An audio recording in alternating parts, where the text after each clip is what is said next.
Oh, kerja di sini. Siap, ada. Pertama, kedua. Modelnya kan online. Online.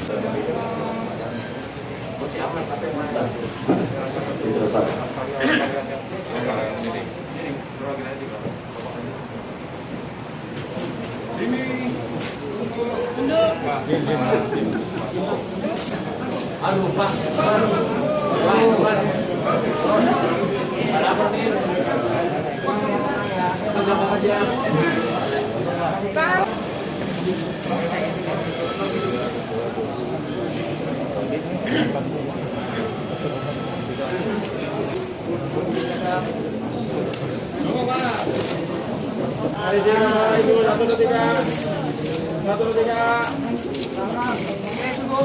Belum. 1, 2. Yuk, gantian di depan. Yuk, gantian. Selamat pagi rekan-rekan media. Hari ini kita laksanakan serbuan vaksinasi maritim di Mangga 2 Square. Ini adalah pelaksanaan serbuan vaksinasi yang kedua, di mana yang pertama dulu kita laksanakan 1.300 vaksin. Nah, sekarang ini juga kita siapkan 1.300. Ya, kita sasar di pusat perbelanjaan. Ya, harapannya mereka nantinya, ya sebentar lagi kalau levelnya PPKM diturunkan, pusat perbelanjaan sudah dibuka semuanya. Harapannya para masyarakat sekitar maupun para pegawai yang ada di sini, ini semuanya sudah mencapai herd immunity sehingga semuanya dapat aman untuk dalam penanggulangan di percepatan penanganan COVID-19 ini.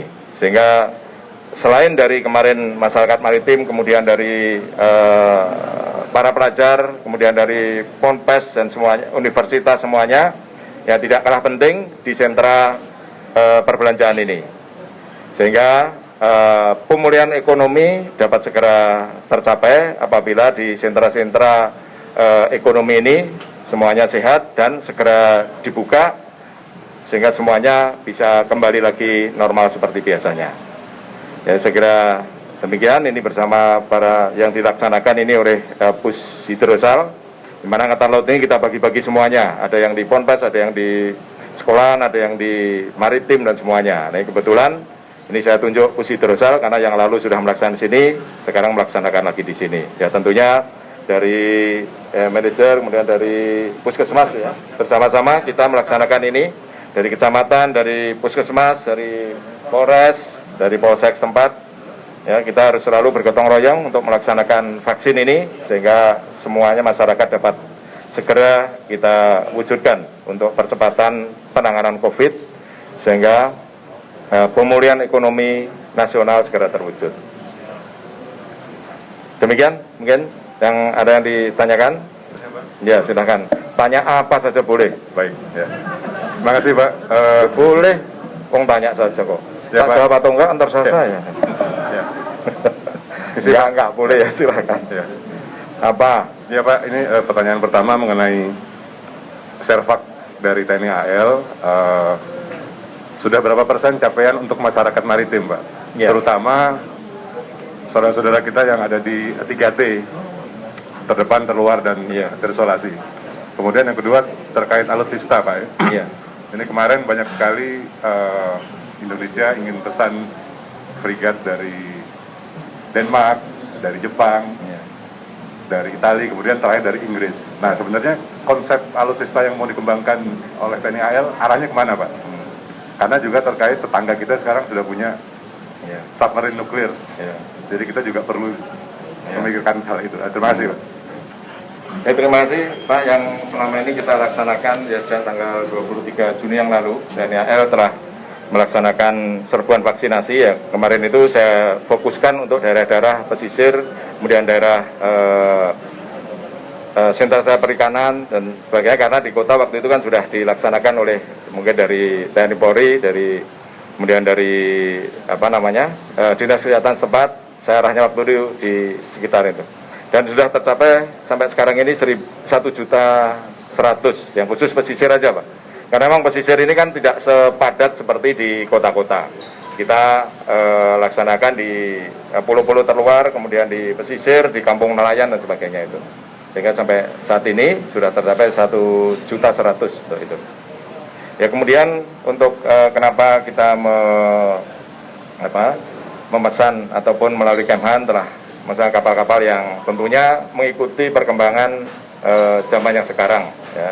Bahasanya kapal-kapal kita ini saat ini banyak yang usianya sudah tua. Kemarin sudah saya sampaikan ke DPR waktu rapat dengar pendapat. Ya. Sehingga dengan banyak kondisi kapal-kapal yang sudah tua di atas 40 tahun, ini akan kita downgrade sehingga penggantinya otomatis harus kapal-kapal yang lebih canggih, tentunya menyesuaikan dengan kekuatan-kekuatan negara di luar. Apalagi wilayah kita sekarang ini kan wilayah yang luas dan sangat strategis menjadi poros maritim dunia, sehingga perlu kita jaga kedaulatan serta penegakan hukum. Nah, dari wilayah JT kita yang luas ini, selama ini kapal-kapal kita ini hampir panjangnya ini di bawah, rata-rata di bawah 100. Yang di atas 105 itu hanya beberapa kapal. Nah, harapannya dengan 140 ini, ya, dengan panjang 140 yang sudah dipesan Kemhan, nah tentunya nantinya dapat memiliki endurance yang lama di laut, dan tentunya peralatannya pasti akan disesuaikan dengan perkembangan zaman yang sekarang ini. Tentunya akan lebih canggih dari kapal-kapal yang sekarang ini. Ya, kita tahu semualah perkembangan situasi, ya, khususnya di perbatasan. Jadi kita ini di Indonesia ini ada 10 perbatasan laut, ya, ada 10 perbatasan laut. Dan disitulah tempatnya kerawanan strategis yang ada di situ, sehingga perlu kita jaga. Ya, sehingga tadi dengan modernisasi kapal-kapal yang sudah tua ini dan pembelian baru kapal-kapal yang lebih canggih, harapannya ke depan TNI Angkatan Laut sudah lebih kuat dan bisa berlaga khususnya di lautan. Ya, saya kira itu. Ada lagi? Kenapa? Ya, yang AUKUS 3 negara itu, ya tentunya Kemenlu kan sudah protes ke sana. Ya, kita sudah bicara juga. Saya sudah bicara dengan semua kasal di kawasan, kepala staf di kawasan, semuanya sepakat untuk menjaga stabilitas laut kita, termasuk dengan kasal Cina. Ya, seminggu yang lalu saya sudah bicara, ya, kita harus sepakat menjaga stabilitas di kawasan ini. Ya. Silakan saja berlomba senjata, tapi tetap bahwa bagaimana penggunaannya, dan kita sudah sepakat untuk tidak sembarangan tentunya menggunakan itu, kan nggak mungkin kalau kita bukan permusuhan terus menjadi ancaman. Ya, tentunya kita juga tadi persiapkan juga dengan kekuatan yang minimal seimbang dengan kekuatannya mereka. Makanya tadi dipesan kapal-kapal fregat yang panjangnya 140 tadi. Ya, ada lagi? Ya, jadi Pak, tadi sampaikan dari negara kan sudah semuanya tahu, Kemenlu sudah protes itu. Dan tentunya saya menindaklanjutinya dengan diplomasi, dengan menjaga tetap hubungan baik yang selama ini sudah terjalin melalui Navy to Navy Talk di seluruh Angkatan Laut, dan juga kemarin kita sudah melaksanakan juga kegiatan-kegiatan yang sifatnya diplomasi dengan Angkatan Laut di kawasan. Harapannya semuanya bisa menjaga, bisa menahan diri untuk tidak terjadi perlombaan senjata khususnya di wilayah laut kita ini, khususnya di perbatasan tadi. Yang saat ini mungkin kita tahu semuanya adalah di Laut Cina Selatan atau Laut Natuna Utara. Nah, itu. Izin Pak, untuk pencapaian tadi yang tersebut disebutkan tadi, apakah sudah mencapai target TNI AL sendiri? Dan satu lagi, apakah ada penambahan kapal selain KRI Suharto untuk memutus mata rantai COVID? Ya, ada. Ya, tentunya belum. Kalau kita hitungan dari MEF yang sudah ada 20 ribuan belum. Ya. Kemudian untuk memutus mata rantai kita membangun kapal rumah sakit. Ini ada penambahan 2 lagi. Yang sekarang ini mungkin nanti Desember akan jadi. Yang KRI Wahidin Sudirohusodo. Terus yang berikutnya masih membangun lagi di PT PAL. Dan ini kita sesuaikan pembangunan kapal rumah sakit ini dengan penanganan COVID-19. Kalau kapal kita yang lalu itu dengan adanya COVID baru di retrofit untuk penanganan COVID. Nah, yang sekarang ini sudah memiliki kemampuan untuk penanganan COVID, sehingga nanti apabila dibutuhkan ke depan itu bisa digunakan untuk langsung sebagai rumah sakit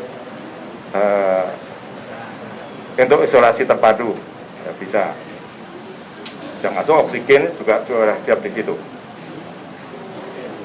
Jadi yang KRI Wahidin Sudiroso nanti akan lebih canggih dari KRI Semarang maupun Soeharto. Yang lain tadi? Ya, Bapak Kasal, mohon izin saya Rizky Arsilan dari FIFA.co.id. Pak, ingin konfirmasi situasi perkembangan atau situasi di Laut Natuna Utara, karena kemarin sempat ramai dikatakan bahwa banyak kapal asing, kemudian kapal perang dan sebagainya yang sering melanggar di garis perbatasan. Mungkin bagaimana situasi terkini di Laut Natuna? Terima kasih, Pak. Jadi dengan adanya isu kemarin, saya langsung perintahkan Panglima Armada 1 untuk langsung terbang ke sana. Kemarin mungkin ada beberapa media yang saya suruh ikut, sehingga bisa langsung menyaksikan situasi di Laut Natuna Utara. Ya, kemarin sudah kita cek semuanya sampai 2 hari terbang. Hari ini juga akan terbang Pangkoga Belan 1 seperti dulu waktu saya Pangkoga Belan 1. Ya waktu itu hasil dari patroli udara maritim tidak ditemukan adanya ribuan kapal ikan itu.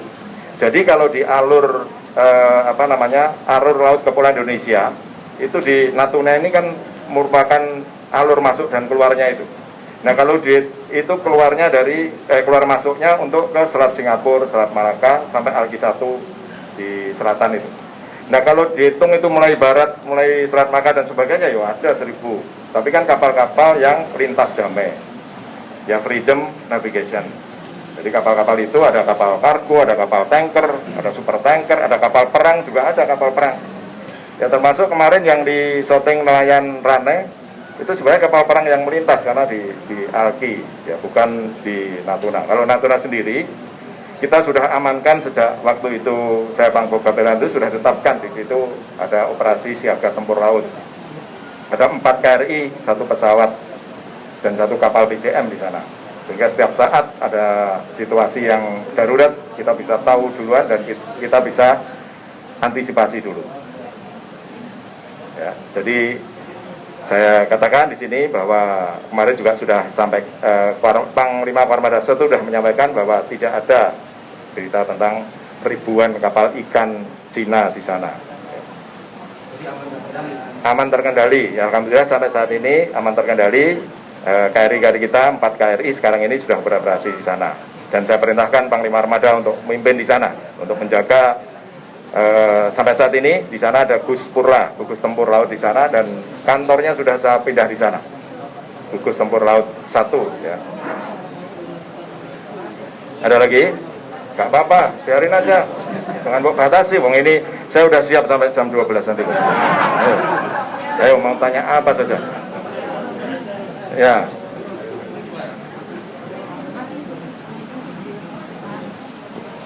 Selamat pagi Pak Kasal, Ya. pagi Bapak-Bapak depan. Pak, ini kabar bahagia Pak. Baru-baru ini kan Menko Marves Bapak Luhut Binsar Panjaitan mengatakan kasus harian COVID membaik Pak. Ya. Ini tentunya tidak terlepas dari peran TNI AL, termasuk di sini juga peran Pushidrosal. Untuk itu Pak, saya ingin saya tanyakan, dalam kondisi landai seperti ini, apakah ini sekaligus mengkonfirmasi aja Pak? Apakah kegiatan serbuan vaksinasi akan dilanjut atau di stop gitu Pak? Yang pertama. Terus yang kedua Pak, ini terkait dengan masuknya varian baru, varian Mu.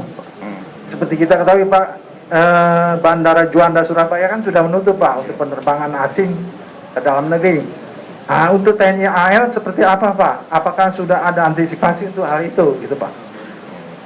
Yang ketiga ini untuk Danpos, saya ingin tanya Pak.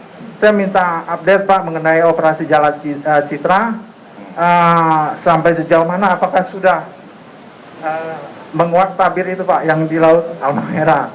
Saya minta di highlight Pak, terima kasih.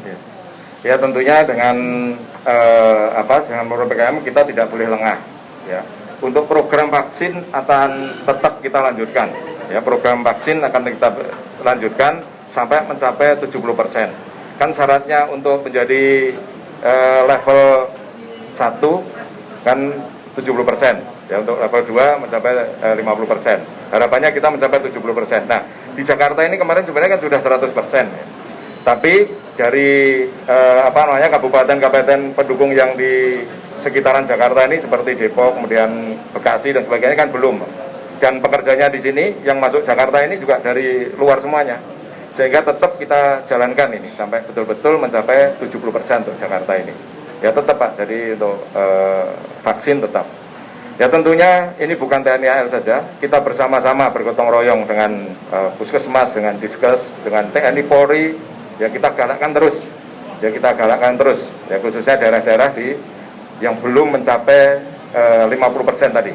Ya makanya TNI AL tetap melaksanakan bersama-sama dengan instansi terkait untuk melaksanakan vaksinasi terus-menerus untuk itu. Tidak kita hentikan.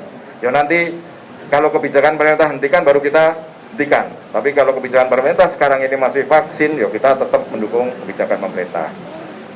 Ya kemudian yang kedua apa tadi?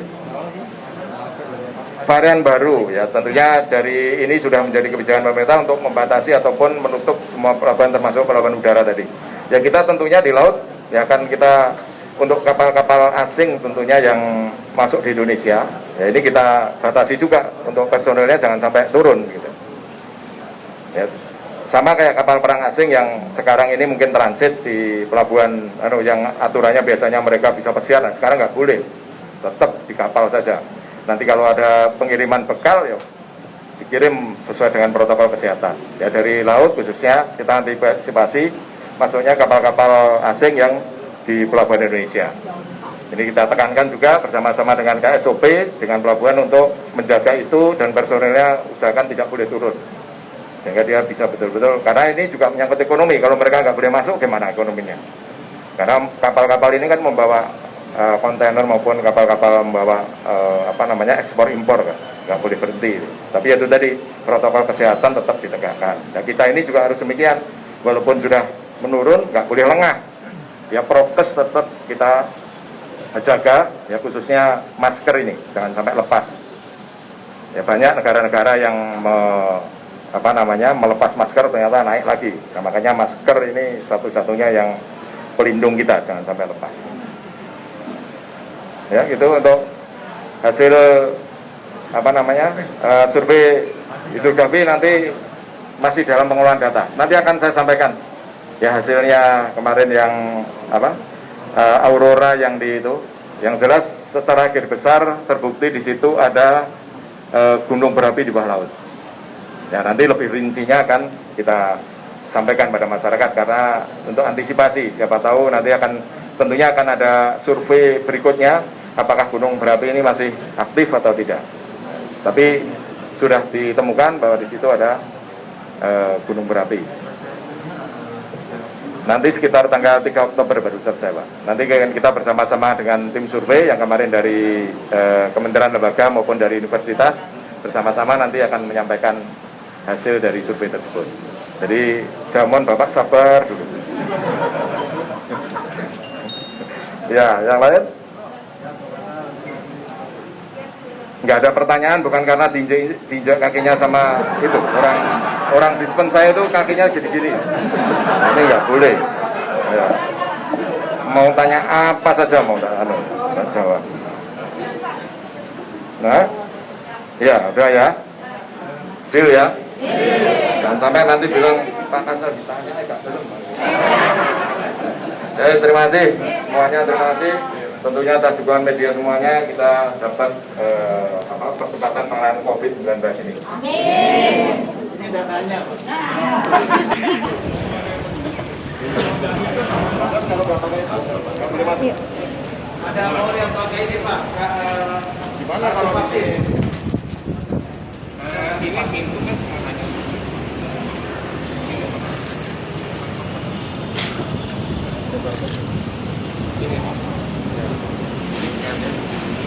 Oh langsung Di scan pakai peluru itu. Oh, bentukan gitu ya? Ya. Nanti keluar ada hijau, merah, kuning. Terus setelah masuk dijalan sama siapa?